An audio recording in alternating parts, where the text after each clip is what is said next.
Well, hi everybody, thank you for coming, and thank you out there for watching on the internet. This is David Wilcock, that's me. We're talking about my new book, The Synchronicity Key, which is a monumental effort of scholarship. It's got over 700 references in it.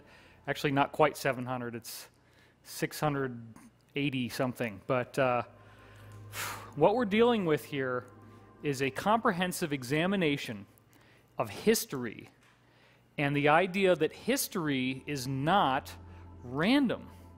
The events that are happening in our reality are scripted and structured intelligently.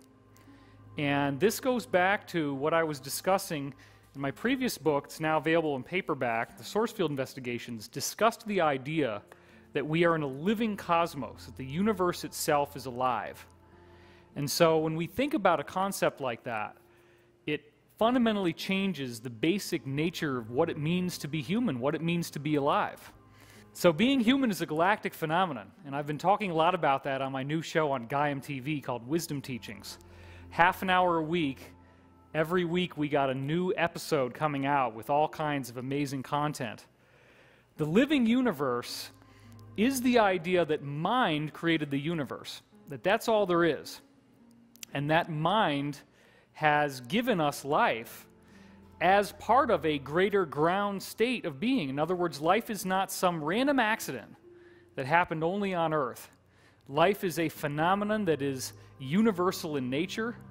Organic life is going to appear all throughout the cosmos, anywhere and everywhere that it can. And we are, in fact, divine manifestations. Life did not happen as some random happenstance here on Earth. It has been sent here from cosmic dust that's created from stars. The stars themselves are creating dust that has been tested as bacteria. That's one of the points I mention a lot in the television show and in the new book. So as we are going through these cycles of evolution, we come back to an intrinsic core point, which is that the universe has an agenda. The universe is not just here to let us figure it out on our own. There is a very intelligent structure caused by a superintelligence, actually, that is governing how we evolve here on Earth. In other words, the events that actually happen, the historical events, the wars, the political conspiracies, the conflicts, all the stuff that involves, in many cases, loss of life, those events are not random. There is a structure to history. There is a structure to the events that are happening in our reality. And we are infused by this greater cosmic consciousness. It is fundamentally one with us. The universe ultimately is only identity. It is only awareness. That's all there is. And this idea of a physical universe is a holographic projection of this greater intrinsic consciousness that gave rise to what we now call existence. So with this knowledge comes the opportunity for us to step out of the cycle of war. We don't have to keep repeating the same problems, the same failures. We can start geoengineering entire planets.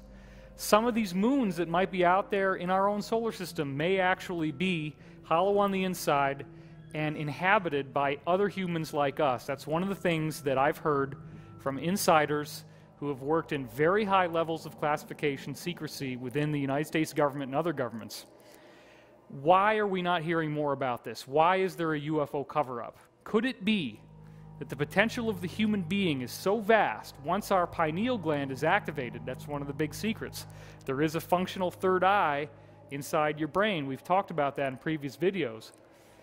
When we get to this pineal activation, is there going to be some sort of transfiguration of the Earth and the way that things have been going on Earth into a happier and more positive age? Now, I will be suggesting that the events that we're now seeing in the world with the disclosure of surveillance and the revelation of there being a global adversary, this oppositional force, it's no longer a conspiracy theory.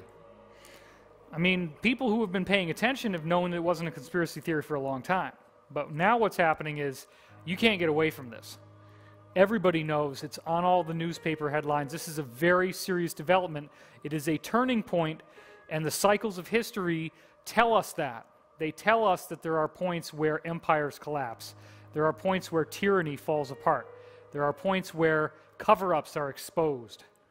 And that it is part of that hero's journey archetype where you have to go to the dark night of the soul and you have to seem to think that all of hope is lost, that the goal cannot be achieved, and only then you have the revelation of how to solve the quest, how to face off against the nemesis and achieve victory.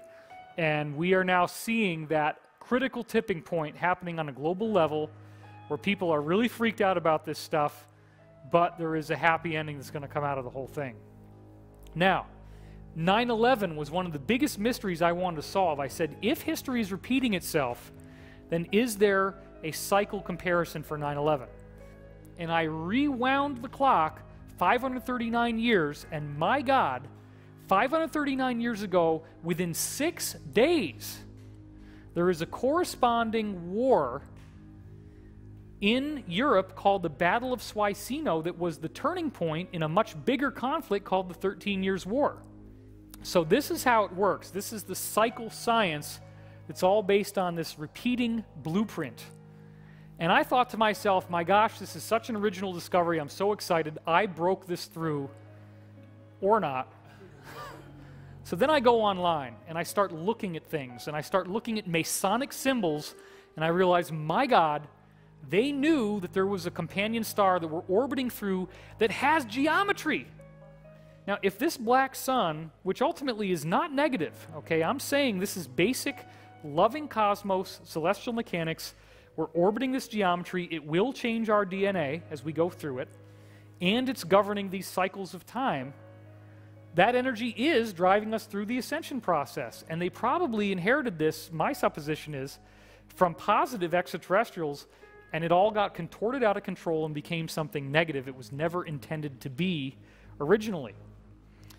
And again, it all comes back to the idea that the basic pattern that the black sun generates, which is, again, not negative, it's just celestial mechanics, a basic loving cosmos that's pushing us through ascension, generates this pattern, and we come into alignment with it at the end of the cycle. This is the providence of that symbol. This symbol literally shows you the conjunction that happens at the end of 25,000 years, which is encoded into this passage. The great order of ages is born again, and it creates a transmutation, a movement into the light body, which is what this prophecy actually said. So all of this stuff works together very nicely. The conjunctions all fit together, and what we're seeing is that the Merkaba here, this pattern, divides up into 12 cycles. We have the bubbles, the close-packed spheres, and it's the same historical events that keep repeating, each cycle being 2,160 years in length, an age of the zodiac. And of course, again, in my book, we show redundant proof that history is moving in 2,160-year cycles. I show an incredible string all the way back to 1897, I believe, where Roman history and U.S. history are just duplicating. They're doing the same thing, 2 different cycles of the same thing. And then one of the really amazing things at the end of the book is I quote from this Russian scientist, Anatoly Fomenko, and he looks at all the different history going all the way back to the Sumerians in almost every recorded form of history on Earth and shows that they're all doing this. It's everything. Nothing has been left out. They're all cyclical.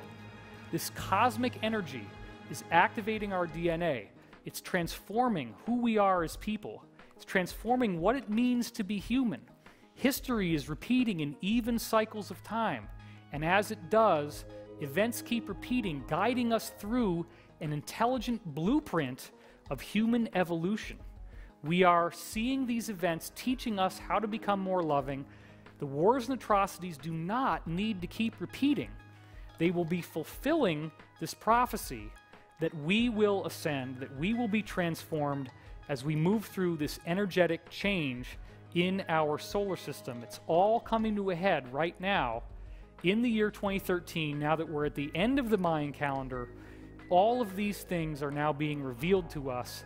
The positive energy is transforming the world, and so I encourage you to check out my new book, The Synchronicity Key. It's available all over the place, Amazon, everywhere.